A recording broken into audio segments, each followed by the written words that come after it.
کچھ روز پہلے آپ نے خبر دی جس نے کافی تھرتھلی مچا دی. وہ خبر تھی کہ ایک تو کمیٹیاں آپس میں مذاکرات کرنے جا رہی ہیں، لیکن ایک مذاکرات وہ بھی ہیں جو بشرا بی بی صاحبہ کے اہم حلقوں میں کے ساتھ ہو رہے ہیں، جن کو آپ نے متوازی. میں نے بات جتنی کی تھی نا اتنی کہا کرو، اس میں میٹھا نہ پایا کرو. میں نے کہا کہ بشرا بی بی کے بارے میں مجھے اطلاع ملی ہے کہ وہ سی ایم کے اینیکس سے جاتی ہیں اور ان کے ساتھ گارڈز نہیں ہوتے، تو ظاہر ہے اس کا مطلب ہے کہ وہ کچھ اہم ملاقاتوں کو جا رہی ہیں. صحافی کا یہ اخلاقی فرض بنتا ہے کہ اپنی خبر کو لاوارث مت چھوڑے، تو آپ خبر کے وارث بنیں. میں نے اس خبر کی پھر تصدیق کے لیے کھوج لگانا شروع کی، اور میں نے پھر یہیں بیٹھ کے اس کی تصدیق بھی کی کہ آپ ٹھیک فرما رہے ہیں. اب جیسے کل ہمارے بڑے بھائی ہیں اور سینئر ہیں مالک صاحب، انہوں نے کل آپ کو اپنے شو میں مدعو فرمایا، وہاں موجود تھے. آپ کی موجودگی میں انہوں نے آپ کی دی ہوئی خبر کی تصدیق کی، ساتھ میں تاریخیں بھی بتائیں کہ ان تاریخوں کو بشرا بی بی کی ملاقاتیں ہوئیں. اب جو مجھے ٹھن کی ایک بات وہ یہ تھی کہ بھائی خبر دینے والا جو شخص ہے نصرت جاوید، جو خبر دے رہا تھا اور خبر پہ قائم رہا اور خبر درست بھی ہوئی. میں تو ایک عام تام سا بندہ ہوں، مالک صاحب کے تو بڑے ریسورسز ہیں، انہوں نے بھی اس کی تصدیق کر دی. اس ہفتے کے شروع سے آپ ایک بات پہ آ کے اڑ گئے ہیں، اور وہ بات یہ ہے، آپ کہتے ہیں کہ اب مذاکرات میں ڈیڈ لاک ہے. میں نے کہا نہیں ڈیڈ لاک نہیں ہے، میں نے کل پرسوں کہا کہ نہیں وہ ٹھہراؤ ہے. میں نے ٹھہراؤ کی وجہ بھی بتائی، تو آپ اس ڈیڈ لاک پہ بضد رہے. مجھے یہ بتائیں کہ اب تازہ ترین خبر کیا ہے؟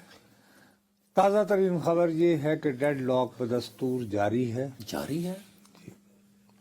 آپ کی ایک بات کسی حد تک درست ہے کہ بشرا بی بی کے لیول پر جو متوازی مذاکرات ہو رہے ہیں اس میں تعطل کا ایک سبب یہ بھی ہے کہ ان سے جو لوگ ملاقاتیں کرتے ہیں ان میں سے ایک صاحب جو ہیں وہ راول پنڈی سے پشاور جا کر ان سے ملتے ہیں، لیکن یہ ایک صاحب ہے. ٹھیک ہے، ظاہر ہے کہ اگر آپ دو تین بندے پہلے بھی مل رہے ہیں.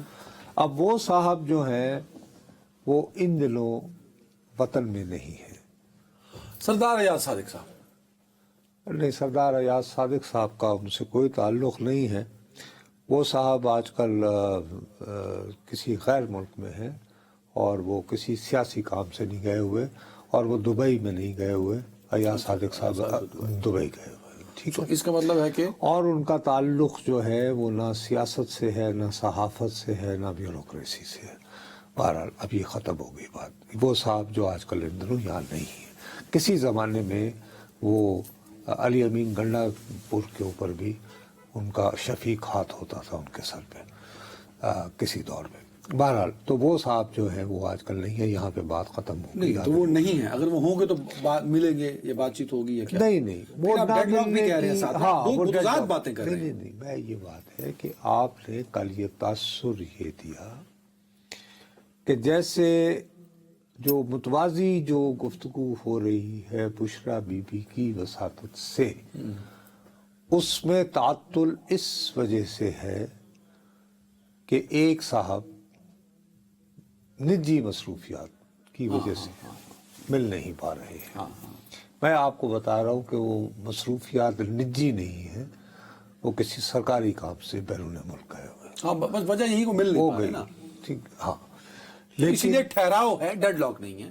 نہیں، لیکن اس میں ڈیڈ لاک بھی ہے. ڈیڈ لاک میں آپ کو پہلے دن سے یار مصیبت یہ